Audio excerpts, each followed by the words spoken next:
50, 45. There goes Davis. Oh, my God. Davis is going to run it all the way back. Auburn's going to win the football game. Auburn's going to win the football game. He ran the missed field goal back. He ran it back 109 yards. They're not going to keep him off the field tonight. Holy cow. Oh, my God. Auburn wins. Auburn has won the Iron Bowl.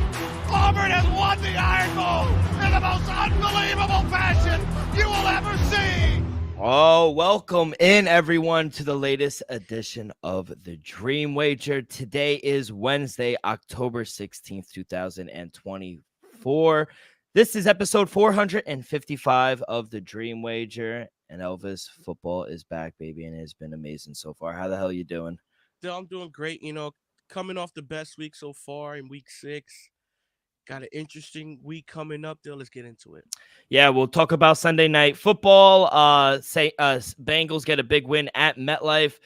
Davante Adams gets to the Jets. Monday night football as well was not good to us. Bills go 2-0 in 24 hours. We'll talk about another big trade. Week 7 power rankings are here. Not much change, I think, in the top 5 for us. We got a reunion down in New Orleans. We got Sean Payton going back to the Saints. We'll talk about that. Game 3 of the NLCS, Dodgers and Mets series tied at 1-1. We'll continue our NBA futures, the Pacific Division betting preview, and then WNBA Finals Game 3 headed back to Minnesota series tied 1-1. But Elvis, let's start Sunday Night Football. And I think it was kind of over when Joe Burrow hit that 47-yard gasher in the first quarter for that touchdown. They get the win 17-7. Daniel Jones, not the best game, threw for over 200 yards, but he had that interception. He led the team in rushing as well. Slayton went over, so I did hit on that. But outside of that, man, I thought this defense, on a positive note, that front seven it gets pressure. I felt Dexter Lawrence was sacking Joe Burrow all night. I think their defense is going to keep them in a lot of games, but it's tough sledding when you don't have Singletary, when you don't have Malik Nabers as well. But it was a tough one for the Giants. Yeah, definitely a tough win for the Cincinnati Bengals. If I'm Cincinnati, I'm definitely looking at the offense. Our defense finally stepped up. I say an R, like I'm gonna say. The defense finally stepped up. Finally was able to get pressure. They had Hill back. They got Chubbard. Few of the key guys back on the defensive line, Pratt as well. So that's good to see. And they was able to get pressure on Daniel Jones in that offense for the Giants still. But not an impressive win. Good win, but not an impressive win. From Cincinnati, you want to see a little more offensively. T. Higgins had himself a pretty good game. Jamar Chase as well, but the running game has to be a little better. The fact that Joe Burrow busted it just that one play, still, if it wasn't for that one play, this game could have got really sticky. And I'll be honest, moving forward, I think the Giants are going to be a pesky team that nobody could take lightly for the rest of the season, in my opinion. And then I'm gonna give credit to Brian Daboll, because to me, he kept them in the game, going after it, fourth down, and fourth down. That's what honestly kept them in the game. So give credit to Brian Daboll. To me, he did everything he honestly can to get the Giants to win this game. But at the end of the day, they just didn't have enough firepower. It's gonna be interesting to see them moving forward, because Dan Jones have been playing better with Singletary, Malik Nabers, and like you said, that defensive line getting after the quarterback with Brian Burns and Dexter Lawrence. Interesting moving forward, but tough loss for the Giants. Yeah, I'll say this for a positive for the Bengals. Their defense, they were actually able to stop the run today. I know it was the Giants, but Trey Henderson's played well as well. And the Giants, this tough loss, I don't know moving forward, because offensively they're going to need to play better. I know Andrew Thomas looks like he's going to be missing some time. I think they might have tore his pec or tore his ankle. Real quick, I'll find it real quick for you guys, because I just saw it. But that would be even more bad news for this Giant team. He's an all-pro. I'm trying to get it. Yeah, Giants all-pro left tackle Andrew Thomas is feared to have suffered a serious foot injury that could require season-ending surgery. Damn, so that's just another bad news for the Giants, and they're hurt right now. So they got out of MetLife with the win, 17-7. That's all I'll say there. But I think the big news for the day is Davante Adams traded to the New York Jets. It's going to be a conditional third round pick that can be, get moved towards a second round pick. So let me see. Oh, these are the conditions that he must do. So Adams must be first or second team All Pro, or on an active roster for an AFC Championship game or the Super Bowl. So if the Jets get far, I mean, the Raiders might have gotten a second round pick because and I don't think the teams around in the NFL really was the trade interest was really that high on Davante Adams because, they kept saying they want a second round pick, and they got feelers out and no one was really willing to give them. And I don't think they were going to get a better deal from the New York Jets. So, the Jets, they are going to take over his contract. He's going to get paid $11.59 million this year, 36 next year, 36 2026. Raiders dead cap $13.6 million this year and $15.7 next year. But he's already restructured his contract to lower the salary cap number this season to $3.21 million. That was about a few hours ago. So two avoidable years that were added to the deal, like I just said, 25 and 26. And the two sides are now trying to discuss a future contract for Davante Adams in New York. We'll see how long that is. But do you like the move, and do you think it helps New York moving forward? I love the move because it shows that, as a Jets fan, as yourself, that the team is, even though they have suffered a bad loss, you're still in a win now situation and will in a win now. The Jets coming off, to me, one of their most impressive offensive performances. Now you adding, a key guy in Davante Adams, who honestly has a special connection with Aaron Rodgers. I understand it might not be that Davante Adams, who was, arguably the best wide receiver in football a couple years ago, but he's still a top 10 wide receiver in my eyes, and I think he's the perfect and added piece that the Jets needed. I wouldn't say it was a desperate need just because how well y'all played offensively. It's just y'all couldn't cash in the red zone deal, but I think if y'all was able to get, a 2 year deal done with him moving forward, and also have Aaron Rodgers on board for the next 2 seasons following this, I think it's a successful move for the New York Jets. But I don't think it really solves the problems that It we don't. have. Run defense is still an issue. We can't pass the rusher as well. We can't run the ball ourselves. So yeah, our run room and our wide receiver room is cool. Another guy that, I think will have a good connection with Aaron Rodgers, him and Alan Lazard. I think it's good for the development of Garrett Wilson as well. But we can't run the ball. We can't stop the run. And we can't really stop the pass. Chuck Clark went out. CJ Mosley's banged up. DJ Reed is banged up. Michael Carter, we just signed, is banged up. Like, our secondary's depleted right now.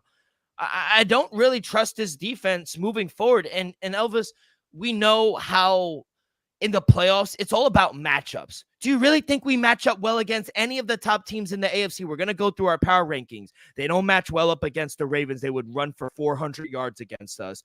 We don't match up well against the Chiefs. We don't match up well against the Texans. Who do we really match up well against? I really don't see how it improves us. I don't want to be a Debbie Downer as a Jet fan, but I don't know, man. Real quick, just a quick look ahead. I think your best case scenario, if y'all make it to the playoffs, yeah, you would like to face in the first round deal. I'll say the best matchup scenario for me will be Buffalo or the Steelers. I even think Buffalo would wait till James Cook is back. They would rush all on us. I don't believe we could stop the run. I really don't. I've seen enough out of this year, kid. I really have. So I don't know if it makes us. I think all the pressure now is on Davante Adams and Aaron Rodgers. This is his second time forcing his way out now. And the first time wasn't, right? Yeah, I wouldn't say all the pressure on them today. Maybe next year, they'll full off season, full camp. Maybe next year, because Davante and Aaron Rodgers going to at least play a full season next year. We could almost guarantee that. I wouldn't put the pressure on them for this season. You're already at 2-4. If you could somehow scramble and make the playoffs, which I think you possibly still can, that's a success. Well, I think this move is not just only to save your season this year, but it's also to contend for possibly 2 more seasons. We'll see. I don't know. I hate to be a Debbie Downer, but I just don't think it really solves the problem. And to be honest, we should have won that game yesterday, and we'll talk about it right now. Buffalo Bills, they get the win 23-20. Windy night, but no excuses. I mean, I thought Aaron Rodgers, he threw the pick late. Mike Williams looks like he's out of the Jets too. They're I was looking to surprised trade he him. wasn't involved in the trade. Yeah, I mean, people are mad at Aaron Rodgers for throwing him under the bus. I mean, he ran the wrong route. We talked about it last week when Robert Saleh left or got fired. People need to start being held accountable. And I think people need to stop being so soft and saying, oh, he threw his. No, people have to own up to it. He ran the wrong route, whether you want to admit it or not. So I don't mind the call out. I think the team played okay at times. The Hail Mary was cool. I mean, it was sick how they kind of queued it up. They were playing it on there, and then he goes and hits Alan Lazard for it. I thought that was pretty good. We're starting to see the connection with Garrett Wilson. I thought the back of the end zone toe drag was fantastic. It looked like Breece Hall had a better game-ish. I would have liked to see more from Braylon Allen a little as well, but it was nice to see a nice game from Breece Hall. The running game, it looks like Downing's going to run the ball a lot. But how do you have two receivers that go for over 100 yards and lose the game? I thought red zone efficiency was atrocious. You get down inside the 5 twice, and you settle for field goals. And then you miss 2 field goals as well. It was just a bad game. The Jets, the Bills didn't win this game. The Jets lost this game. Bad loss. Yeah, I think you ended it off perfectly. From a fan perspective, too many penalties in the game. I just want to get that. Oh, what happened to Robert Saleh? They told us it was his fault. It was both sides. It was both sides. I agree. Terrible roughing the passer call. Oh, even Aaron Rodgers said it. Even Aaron Rodgers said that's not roughing the passer. Yeah, all right, I so get agree. that out the way. Just wanted to get that out the way. Still, to me, the Jets lost this game, and y'all gonna look back and be like, that was the game. Monday night, week 6. You know why, Dill? The offense finally showed up. Defense played okay. Aaron Rodgers, 294, 2 tutties. I love me some of that. Breece Hall had his best game of the season, 113 on the ground. Alan Lazard, Garrett Wilson, first time all season you have 2 receivers over 100 yards, Dill, and you wasn't able to get that victory. To me, sad. It's disappointing. Sad. Just because we came on this show and said it in the beginning of the week when Robert Saleh got fired. The defense ain't the issue. It's the offense. And the offense finally showed up. Still, to me, Aaron Rodgers is gonna be stressed out this whole. Well, now it's better that he got Devontae Adams. But if he didn't get Devontae Adams, he would have been stressed out because he knows this is a game you should have won. You let this one slip away. I'm not saying the division and all of that is out the window now, but to me, this is a tough loss that y'all should have won.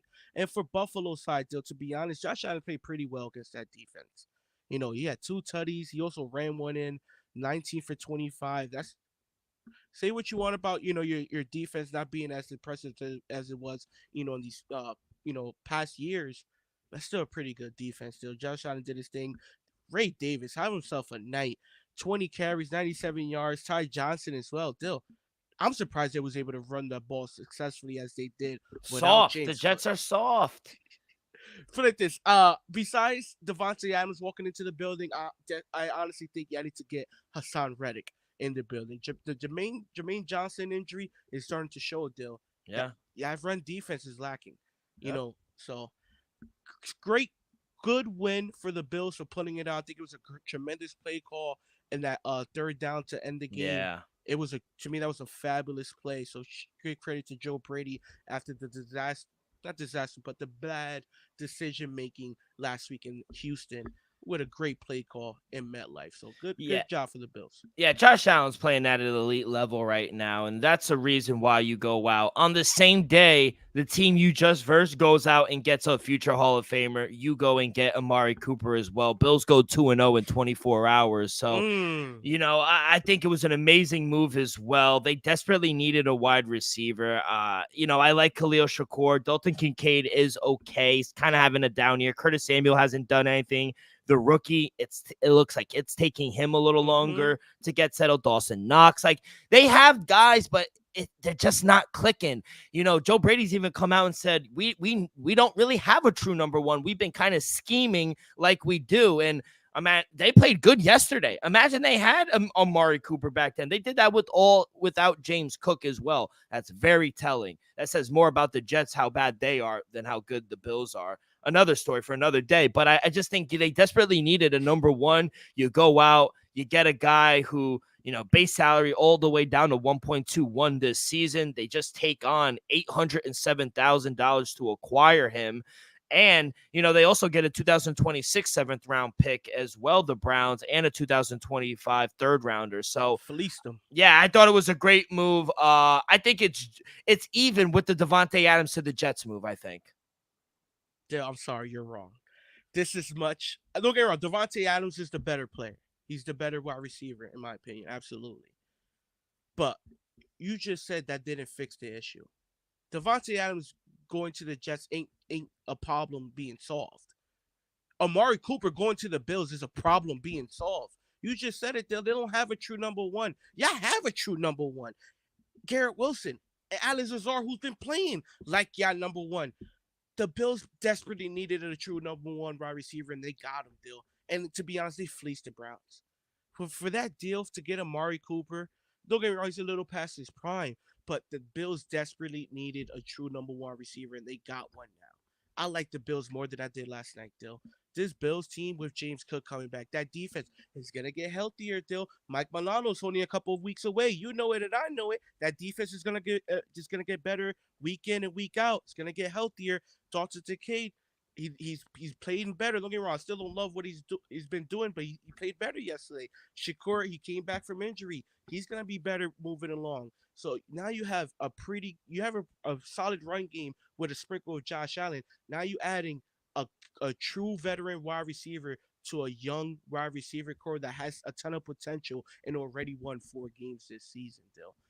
I think it was a home run move by the Buffalo Bills, topping the Davante Adams trade earlier. Yeah, his name's been in rumors for quite a while right now. We've even said his name like, hey, a couple of guys. Would you at least agree on that maybe Amari Cooper is more impactful for the Bills than Davante is for the Jets? Because y'all got a number one, Dill. I don't think he's been playing like a number one, though. Recently, maybe, but I think Alan Lazard has been the better receiver.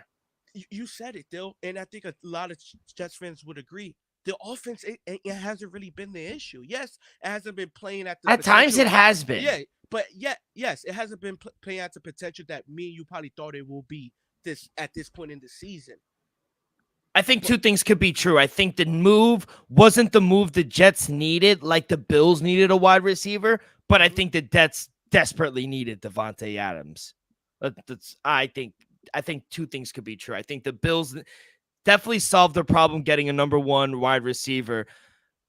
I don't think the Jets solved all their problems, but they desperately needed a number one as well. I don't think we could say they had a true number one. Alan Lazard isn't a number one, and Garrett Wilson hasn't been playing like a number one. I think that's fair as well to say. Yeah, but we could both agree too. I think you will agree. Garrett Wilson has been much better than anything the Bills have offensively. Who? Garrett Wilson? Yeah. Yeah. And I guess more a lot consistent. And a lot of people are talking about Amari Cooper's numbers. He's been playing with the worst quarterback in the league. Worst offensive line in the league. Like, what are we talking about? That's why I give him. I saw a stat saying yeah. This is one of the worst offensives in history. It's hurt again. They're week 6. Sad. Cleveland Browns is a disaster. I think they failed to reach 18 points this season offensively. That's how do they fool me every year? How do they fool me? Never again, though. Never again. But yeah, I think 24 catches, 250 yards. He has 2 touchdowns. I think pairing him up with an elite quarterback like Josh Allen, who's playing at an extreme, that throw he made before the half, rolling out to his left. Davis to the running back. Oh my God. You just got to tip your cap. I mean, there's nothing you could do. Like, he's fucking phenomenal, Josh Allen. I've always said that, but you pair him up with Amari Cooper, who is not old. He is 30 years old, but this is his 9th year, 10th year in the league right now. So he has seen his prime days. We could agree to that. Yeah, he's still number one. I give him a top 20 wide receiver. I give him top 20. All right, so Bills big win at MetLife as well. Every New York team ended up winning yesterday, but the New York Jets. I mean, they always fail Well, you one at had the to lose still. One, unless a tie. well, the Yankees won, the Mets won, the No, but I'm Island. saying Bills or the Oh Jet. yeah, One of yeah, one of y'all word. had it. No, you can't. Yeah. Well, One of we're y'all the had to true New lose. York team. Let's be honest. Don't say that to the Buffalo fans. They don't like that. Yeah, They don't like that. y'all the tri-state team. So Word, exactly.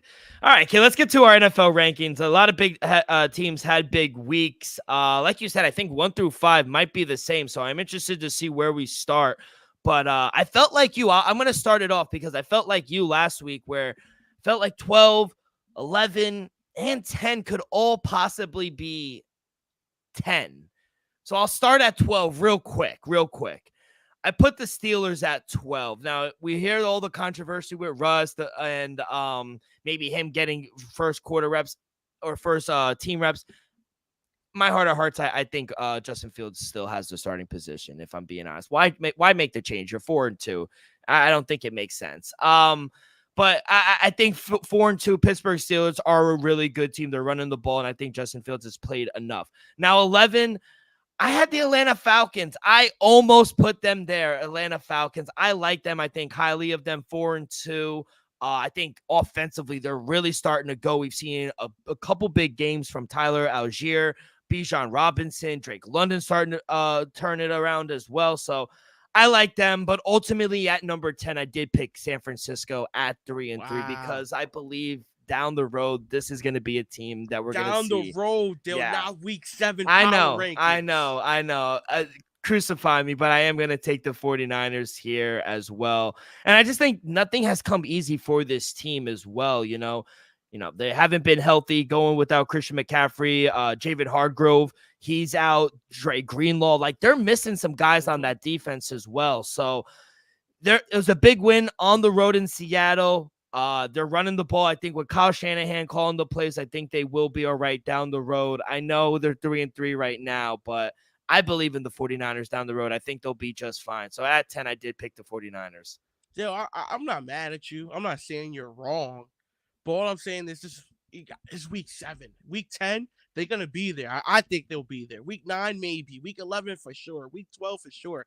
But right now, I love the energy though. At number 10, didn't love the win, but they still got it done. Give me the Tampa Bay Buccaneers. Like I said, I think Baker Mayfield's been playing great. Chris Godwin is playing like a top 5 wide receiver. Gotta give him credit. That running game is getting it going. Where Bucky Irvin, no Rashad Wright this week, but that dude Tucker went off. So if Tucker could be involved, White and Bucky Irvin, it's gonna be interesting. Deal. Defense didn't play well this week. I'm gonna just say Spencer Rattler caught him off guard in the first half. Deal. That's what I'm gonna say. I think they'll bounce back. Give me the Bucks at number 10. Yeah, at number 9 for me, give me the Washington Redskins. Tough loss, but I thought Jaden Daniels still played well. He's still legit. I think he played well even in a tough loss against a good team who, in my opinion, is a top 5 team. They might have the best overall offense besides the Lions, maybe. But I believe in their defense. I think they're starting to turn it around. I think they really missed Brian Robinson as well last week. But I think their offense will be all right. I think the defense is starting to turn it around as well under Dan Quinn. I believe in the Redskins right now. 4-2, they're good, and the best thing is Jalen Daniels is legit. So yeah, I got the Redskins still in the top 10. At number 9, give me the Washington Commanders. Still, I'm not gonna add too much to it. You know, to me, they're still a top 10 team, even though they lost to the Ravens. They play well enough. And one thing I agree with you is this team it is better with Brian Robertson in the lineup. So I'm not going to panic. Give me the Commanders at 9. Love it. At number 8 for me, give me the Green Bay Packers. They're moving on up, kid, for me. I like them. I think their defense, they take the ball away as well. They get the fumbles. They don't really get the interceptions as well. Their passing per game is all right, but third down defense is all right. Red zone is okay. They had a good week. And I think Jordan Love, you even texted me during the game. He's getting better every game. I don't think he's at 100%, but under Matt LaFleur, couple of weeks through, I think they'll be just fine. But that NFC North has been fantastic so far. But give me Green Bay at number 8. At number 8, give me the Atlanta Falcons. Still, I'm liking what I've been seeing.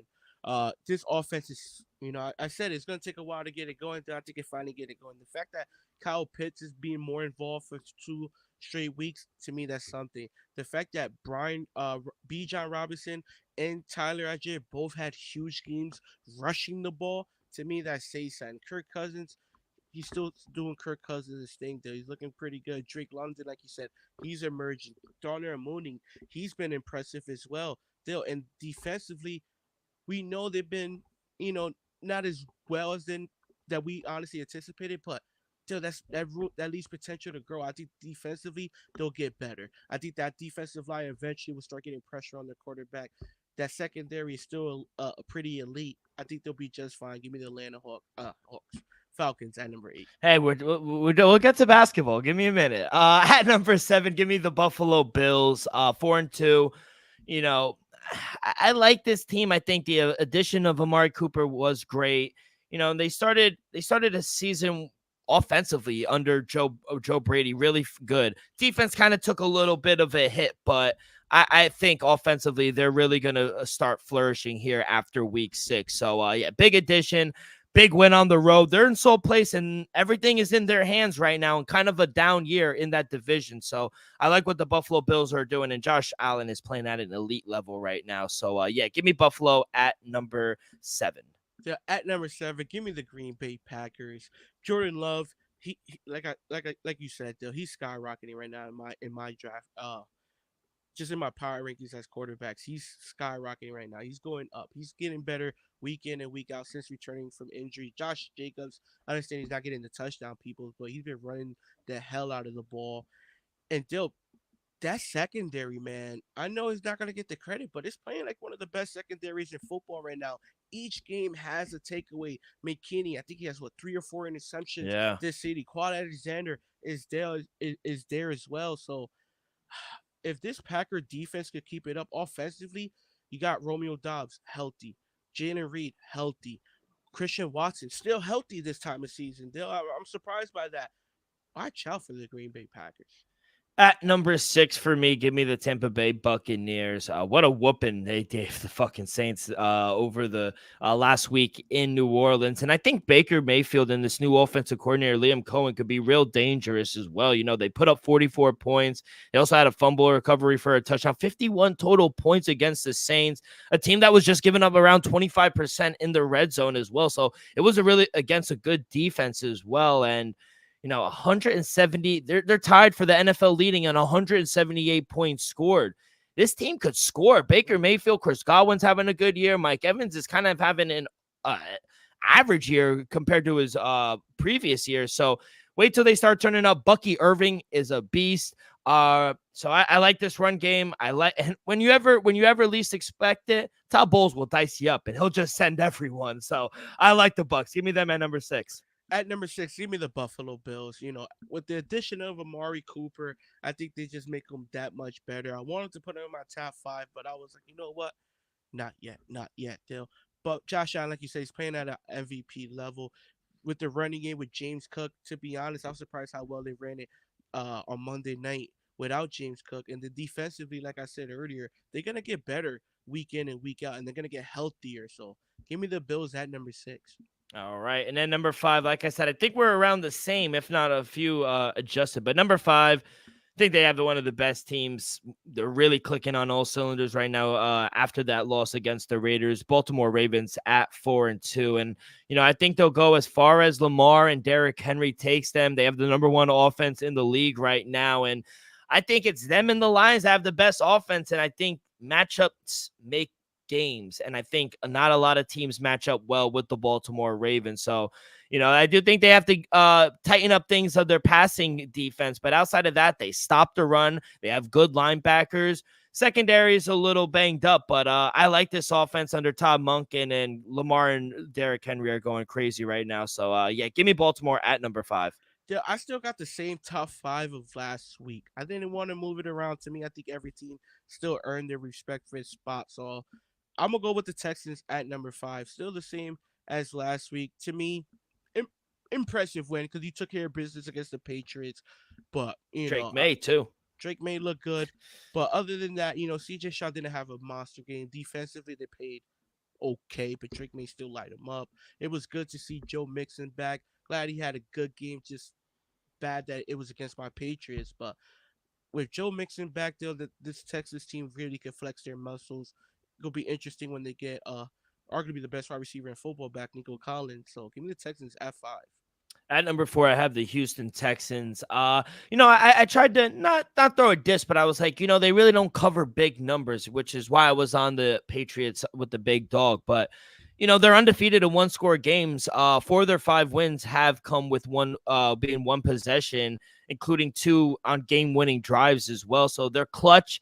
Getting Joe Mixon back, I think, really helped this offense and that run game as well. And I mean, they're good now. Wait till they get Nico Collins, who arguably was the best receiver playing at the time. So, yeah, I love this Houston team. I think they're a top 5 team right now at number 4.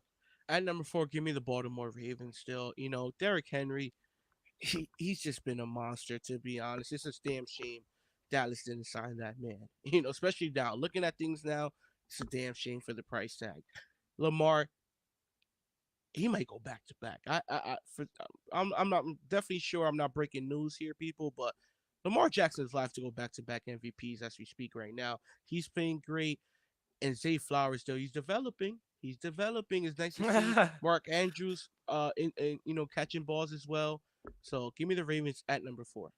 Yeah, at number 3, give me the Detroit Lions. I mean, what a game that was. I mean, they really fucking put it on the Cowboys, too. Happy birthday, Jerry Jones, as well. I think their ground game is the best. That 1-2 punch with David Montgomery and Jahmyr Gibbs is I don't even think it's an argument anymore. I think it's the best running back duo in the league, 47-9, more than 70 scrimmage yards each. I mean, they just put on a clinic as well, and they did it with all really out Amon-Ra St. Brown as well. Unfortunately, big hurt with Aiden Hutchinson, and I love Dan Campbell, don't get me wrong, but I think it was crazy. He came out and said, don't count Aiden Hutchinson out for coming back. I mean, come on, bro. He broke his tibia. He got placed on IR. I know, but let the guy heal. I mean, relax. Like, you don't really want to hurt this guy moving forward because he was let's be honest, Aiden Hutchinson, he's a Michigan man, but he was playing like a defensive player of the year this season. He was going crazy. He was leading the NFL in sacks as we speak. At number 3, they'll give me the Detroit Lions. I'm not gonna add much on it. If you're interested, just watch the highlights from the Cowboys game.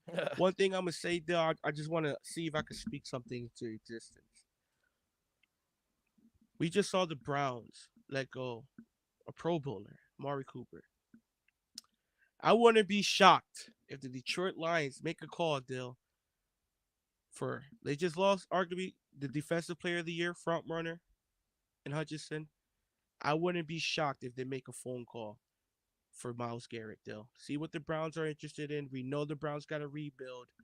I wouldn't be shocked if they make a move for Myles Garrett. And I wouldn't be shocked if they make a move for your boy Hassan Reddick on the Jets. Watch out for the Detroit this week or next week before the trade deadline, within these couple weeks still, to make a move to add a player on the edge.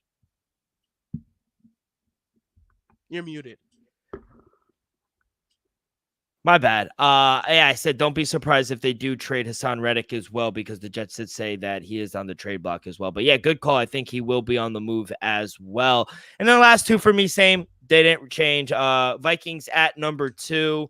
They had a bye week, and then the Chiefs, they had a bye as well. Then they're number 1. So didn't really want to change much at 1 and 2. Did you? No, both teams had a bye. Couldn't disrespect them, moving them down. Don't get me wrong, Detroit Lions, just off week 6, looked like the best team in football, but 1 and 2 in my power rankings didn't play, so I'm not going to move them up to number 1. All right. Before we get to our plays, like I said, we got Thursday Night Football, we got MLB playoffs, NBA futures, and WNBA Game 3 final plays. Before we do that, a quick word from our sponsor. We are brought to you each and every episode by Viva Tequila Seltzer, the most refreshing hard seltzer on the market, hands down. It is no wonder why Viva was voted number 1 hard seltzer in the world by San Francisco World Spirit Competition.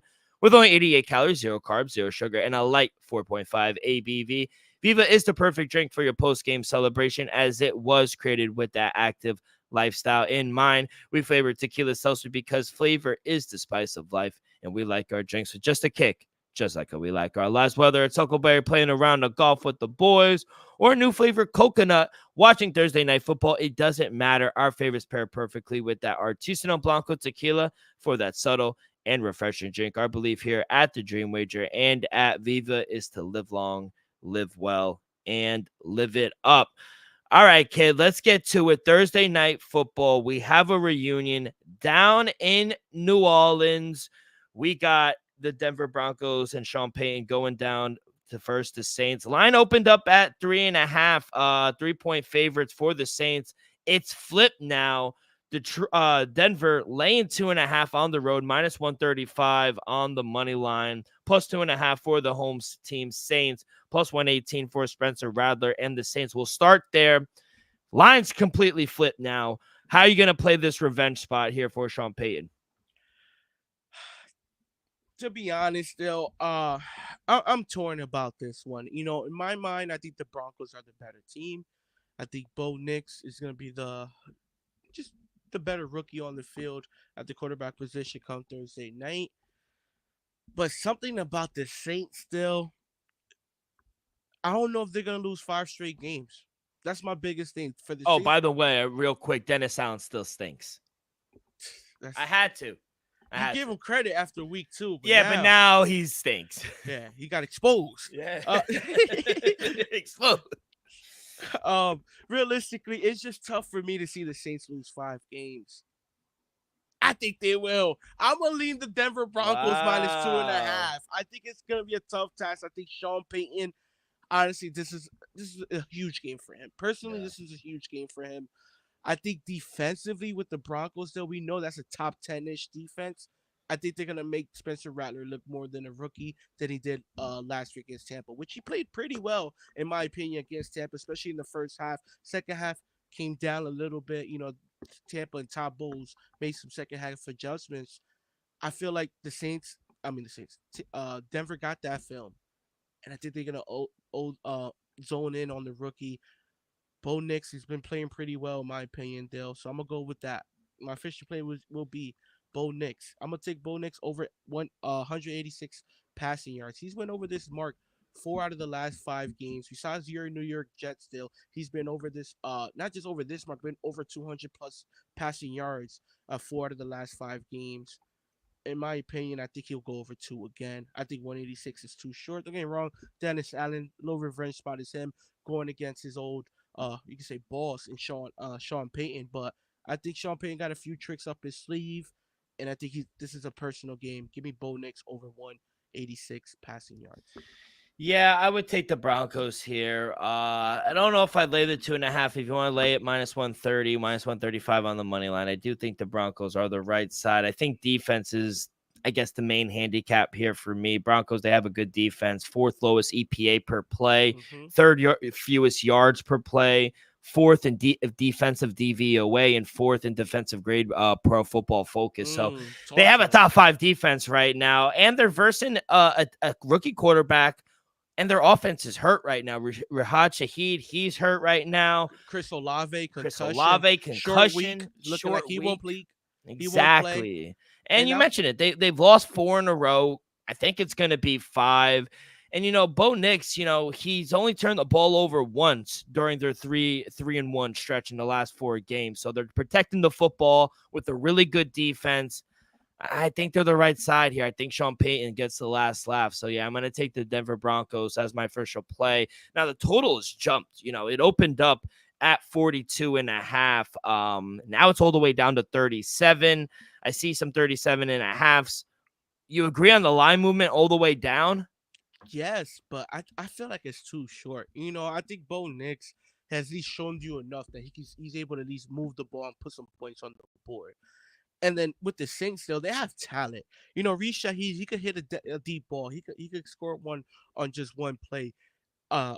Say what you want. Alvin Kamara has been the best running back in football this season through the first 6 weeks of the season. His numbers say so. So I think they still have enough weapons, even if Chris Olave is not able to go, to make some noise. We just saw their tight ends lead their team in receiving against Tampa last week. So maybe the tight ends are going to get some play more than the wide receivers. But I feel like some points to get on the board, though. Even if it's a 21-17, that goes over. So I'm gonna be honest, I do agree with the line moving, but I'm gonna go with the over though. Not Yeah. official, but I lean the over 37. At a certain point, you got to zig when other people are zagging. I love the Bo Nix over 186 right now. I see 185.5. I even see Ooh, on a sports book, no free shout outs, but you could do alternate passing yards. And at plus money, I like this at 200 plus yards for Bo Nix at plus 134. I'll say this. He has struggled at times, but he's thrown for 200 plus in 4 of the last 5 games. He's coming off a fresh start against the Chargers. He was 19 for 33, 216 yards. And I think the numbers should be even better. He that's what passes I'm the saying. That's yeah, what I think I'm he's surprised. he's completion percentage is 73%.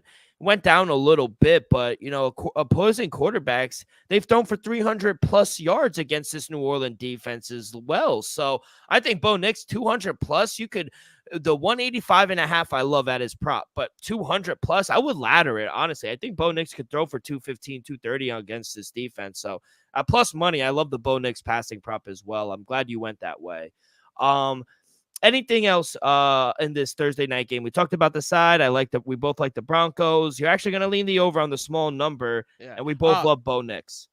I'm gonna lean Alvin Kamara under 72.5 rushing yards. He's went over this under this number 2 straight weeks, and if I know Sean Payton, I think he's gonna tell the defense, you know what, just play one. One-on-one coverage, blitz. Don't let Alvin Kamara hurt you with the run, and just see if Spencer Rattler could be accurate enough to beat you and win the game. I doubt he can, and I think that's going to be the game plan for the Denver Broncos. Don't no nothing short, and don't let Alvin Kamara hurt you. I think 72.5 yards is a big number against that defense. All right, kid. Good luck there. Let's go to the Diamond Mets. They tied up the series 1-1. Good news, spinning it towards a positive. Teams have lost game 1 by a score of 9-0. Wind up winning the series after winning game 2. So on a positive note, kid. But 1-1 coming back to New York. Yankees, they also took game 1. What a performance as well by Carlos Rodon as well. You got to give him credit where it's due. He pitched a really good game. We're recording this Tuesday night. It's in the middle of the game right now. Yankees, they have it's 3-0. Bases are loaded though for the Guardians right now with only 1 out. Let's go. So we'll see. Guardians are threatening right now in game 2, but let's go to game 3. Back at Citi Field, where I do think they have the clear home field advantage. Dodgers coming in town. They're going to throw Walker Buehler. Luis Severino gets the ball for the Mets. It's a pick 'em on the books, -108 both ways. Over-under is at 7.5. I see 8s out there as well. I'll start with the side before we go to the total, kid. What are we feeling game 3? Game 3, realistically, I think the Mets take it. I think the Mets take care of business. You got Severino on the mound. I don't love it, still, but do I think he could pitch better than Bueller? Yes. For game 3, I'll take my chances with Severino over Bueller. I think it comes down to the pitching matchup, in my opinion. Who's gonna honestly step up? Who's gonna be able to deal and have himself a good game? I'm gonna trust Severino over Bueller. Yeah, I'm going to take the Mets here as well. I got a -107. It's -108. Love it. I think they should be a favorite, minus around 120, -125. Think this is a good spot here for the Mets. I think they gained all the momentum, winning game 2, going back to Citi Field. I think they have the home field advantage. It's going to be a cold, windy night, winds blowing in. And I just think this is a good spot for Severino. Coming back home, he's been much better at home all year. Last 3 starts have been on the road. So coming back home, I think crowd behind him. I do think this is a good start. And to be honest, his last game against the Phillies, he was flying through that game before that one bad inning. But outside of that, he was really good. And you mentioned it. Who do I trust more? It's Luis Severino or Walker Buehler? And I think it's a no-brainer. I think most people would trust Luis Severino over Walker Buehler, who hasn't been good, to be honest. On the road, he wasn't good against the Padres in his last start.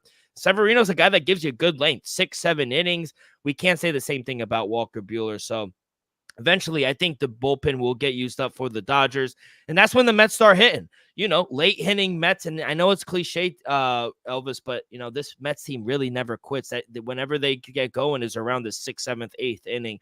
We'll see how long that lasts, but yeah, I love the Mets here. I have no opinion on the total. If anything, I would lean over. We've seen a lot of high-scoring games here in the NLCS. So whenever the bullpens come in, it seems like the offense starts clicking. So I would lean over, if anything. Any opinion on the Yeah, total? that's my official play. I'm going over 7.5 runs. I feel like this number, don't get me wrong, it's the playoffs. So I agree with it, but I think the Mets bats been live, especially this playoffs so far. The Dodgers, with that lineup, they're capable of doing anything realistically. But I honestly think the Mets and the Dodgers will put up some runs, especially late. But I expect them to score a little bit early on as well. So I think 7.5. I think just from what we saw games 1 and 2 is just too short. Don't get me wrong. I think the players will be a little colder, deal, but I still expect the bats to be hot. All right. Good luck. And hopefully the Mets do take game 3 back at Citi Field. I was looking up tickets to try to make it again, but tickets are pretty penny here in New York. But instead of that, I did go to get tickets. Home opener next Friday at the Garden against the Pacers. That's nice, though. They knocked us off, so I'm gonna have some few words for TJ McCollum and all those Pacers and Nimhar, all them clutch shots. By the way, you saw Brunson and not Brunson, DiVincenzo. Yeah, with Brunson. Just yeah. Nah, he was talking to Tibbs. He said this. I can't finish, right? Oh my God. Yeah, he said let your dad run the team. Yeah, he was talking spicy, Donovan DiVincenzo. So I want that same energy when we see him in the regular season. I want that same energy, though. All I'm saying is, though, the man was hurt. The man wanted to finish off his contract. He signed with the Knicks. He wanted to stay in the Knicks. That's what I'm saying. Y'all didn't honor his contract. That sounds good. Let's go to the Pacific Division. Very interesting division. Obviously, Clippers, they take a step back. They lose Paul George. Golden State, we'll see. I think they're in the middle of the pack. They do lose Klay Thompson. He went 0 for 6 last night. I don't know if you saw that. That was a bad one. The Lakers, bless you. They were eliminated back-to-back seasons by the Nuggets as well. They get Bronny Jr. Suns, they're still seeking for their first championship. They had opening round. They got swept last season. They finished 49-33. The Sacramento Kings, apparently they're on the way up. They traded for DeMar DeRozan. We'll see how they do. I love De'Aaron Fox. I think he's going to be so good. He declined that contract. He could get paid big bucks next season. But we'll start. Let's start with what do you say? Let's start with the Phoenix Suns. I think that's the team we should start with here. 20-1 to win the NBA Finals. To come out of the West, they have the fifth best odds at plus 950. And to the win of the division, they have the best odds at plus 155. So, kid, I'll let you lead it off here with the Phoenix Sun. Interesting team, still led by KD. Their win total sitting around 47.5. They bring in Colin Gillespie. They bring in Tyus Jones, EJ Liddell, shout out the Ohio State. They bring in a Plumlee brother, Monte Morris, Jalen Bridges. They brought in some guys. They do lose Eric Gordon, Isaiah Wright, Thaddeus Young. So they did lose some pieces, but what do you like here? They bring in Mike Budenholzer as well, new coach. What are we thinking here for the Suns? I do like the movement, the direction they go into. To me, there will be a better team than they were last year. But I also think the West improved, in my opinion. Every team got better. I'm going to go under 47.5 wins at minus 114. I think they get around 44 45. Can they get to 48 wins? Absolutely. Would I be surprised about that? Yes. At the end of the day, it didn't look good last year. Booker, Beal, Durant. Could it possibly work this year? Booker and KD was just in playing the Olympics. I know their chemistry probably got a little better, but overall, I do think Budenholzer is an upgrade, but I just don't see them being as dominant as some people probably think they will be. So I'm going to go under 47.5 wins, but I still give them a shot to win the division. Yeah, give me Mike Budenholzer to win Coach of the Year. I like it. It's 25-1. I think they're the best team in the division, if I'm being honest. And I think that's the only way to bet this Phoenix Suns team. He won Coach of the Year back in the 28-29 season with Milwaukee. I think they won 60 games that season. They had the number one seed. I like this team. I think Phoenix can take a jump like he kind of brought Milwaukee and gave them that jump as well. They were second in the league, average field goal attempts per game, 11.2.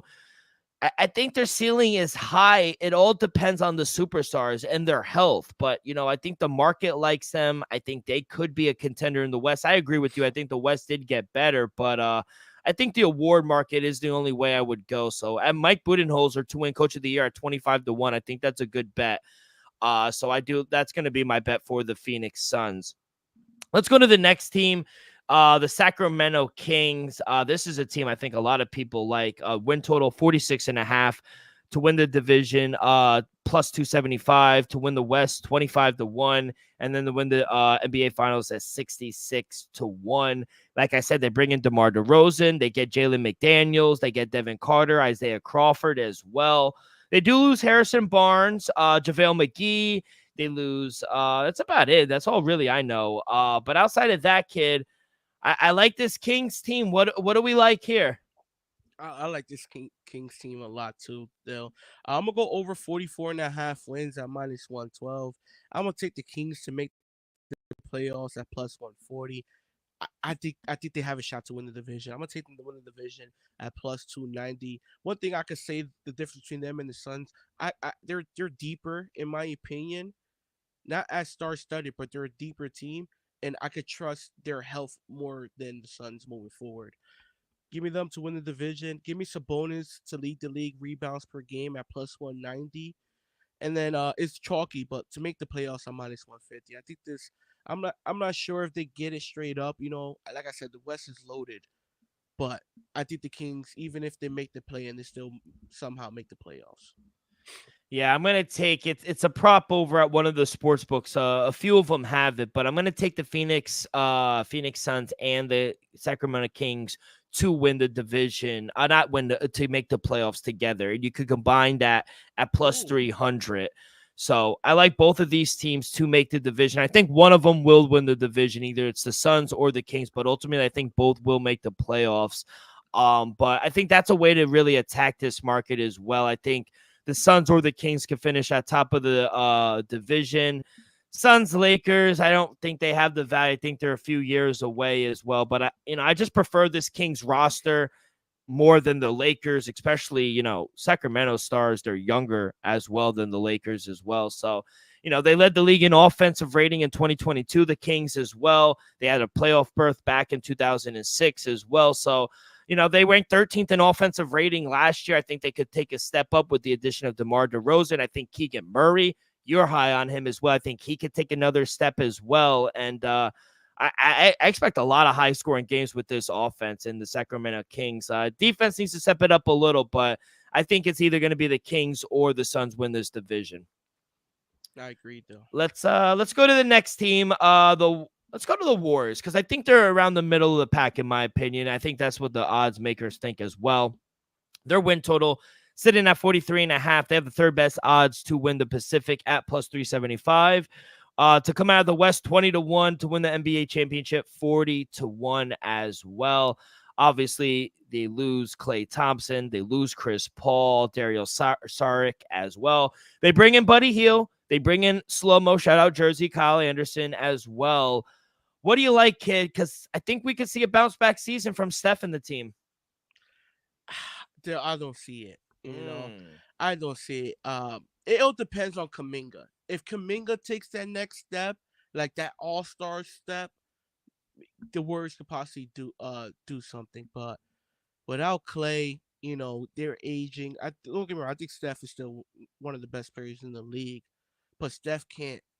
I don't think Steph, gonna be able to carry this team the way they constructed to like a top 5 seed or something like that. So I'm gonna go Warriors under 43.5 wins at minus 128. It's chalky for a reason.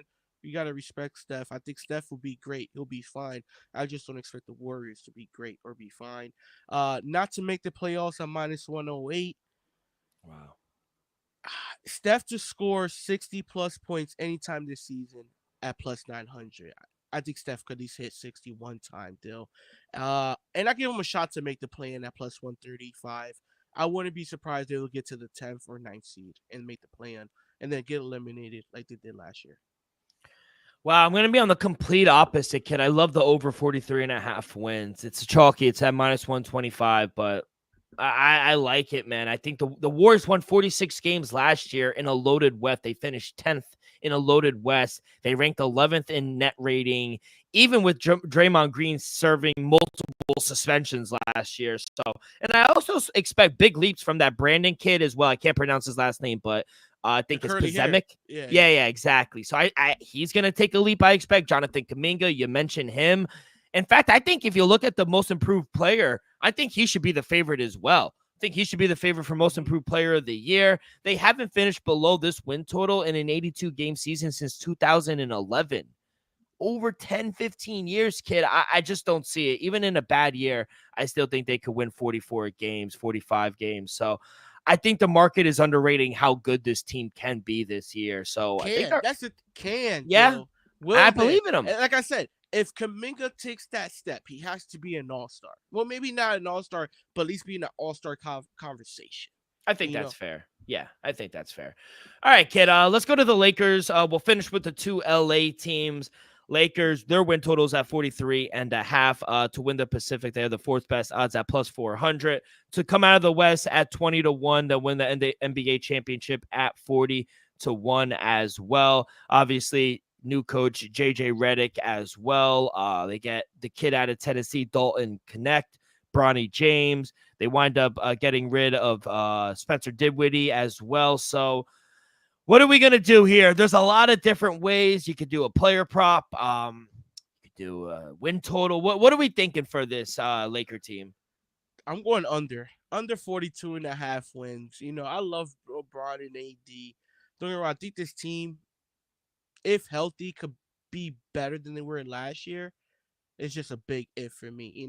Gabe Vincent, he looked healthy so far in the preseason. We'll see how this team looks.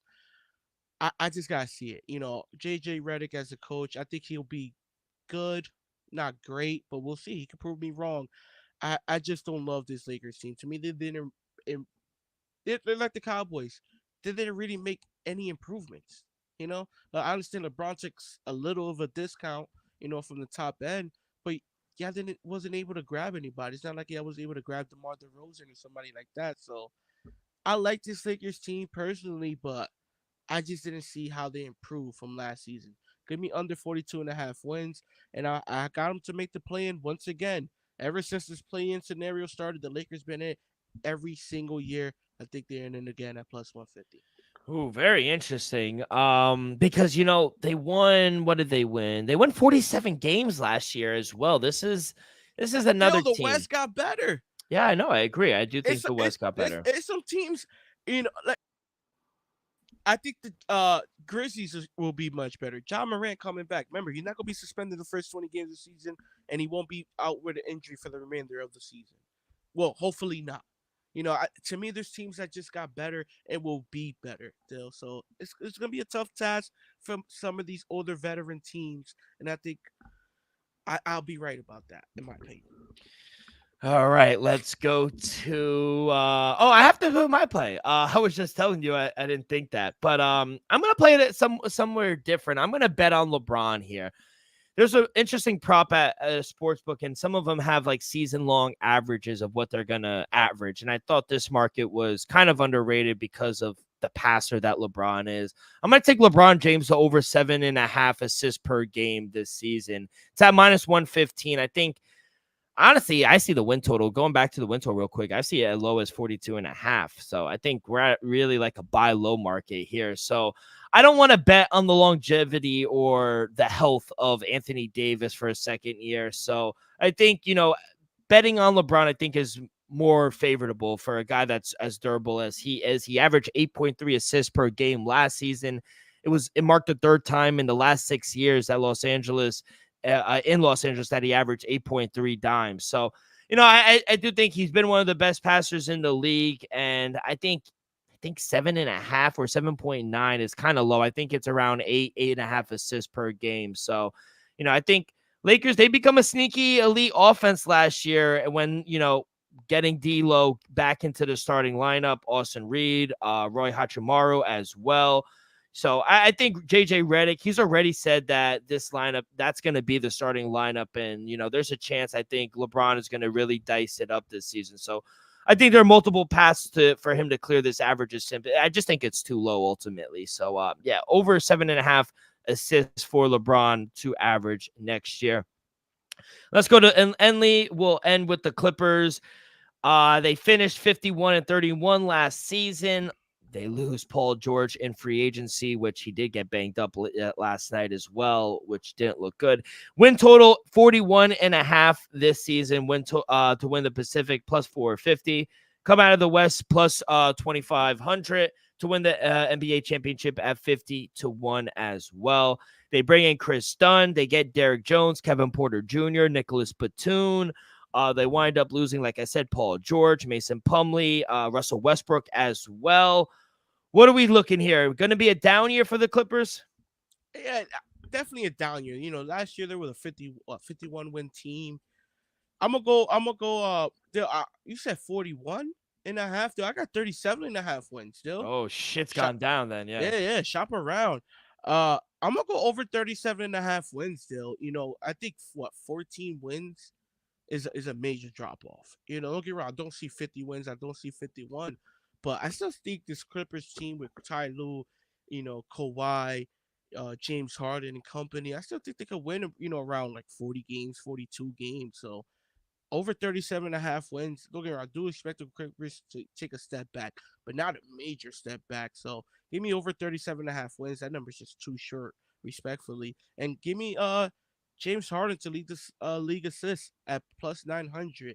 He's gonna average anywhere from 9 to 11, maybe 12 assists a game.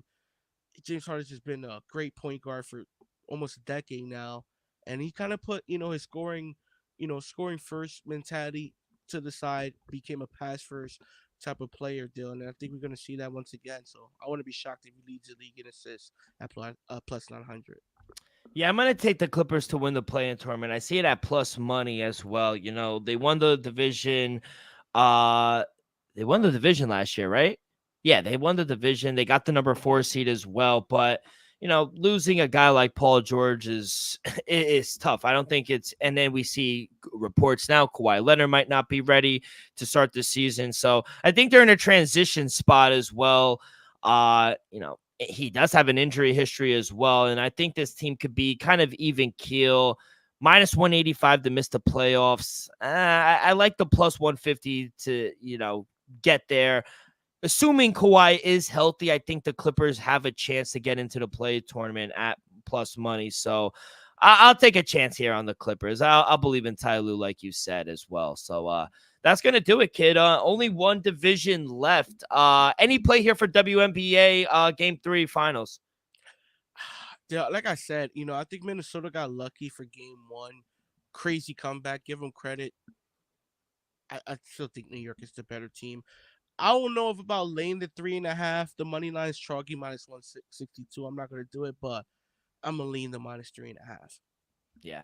All right, kid. Well, good luck. Yeah, I can't believe it. It was Game 1. They blew a lead. Then they won by 24 points in Game 2. So they're the much better team. Yeah, I agree. So going back to Minnesota, we'll see how they do. But you're gonna lay the 3 here with the Liberty.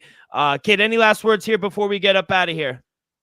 Dale, let's just have hopefully Thursday night is an exciting game. That's all I ask for.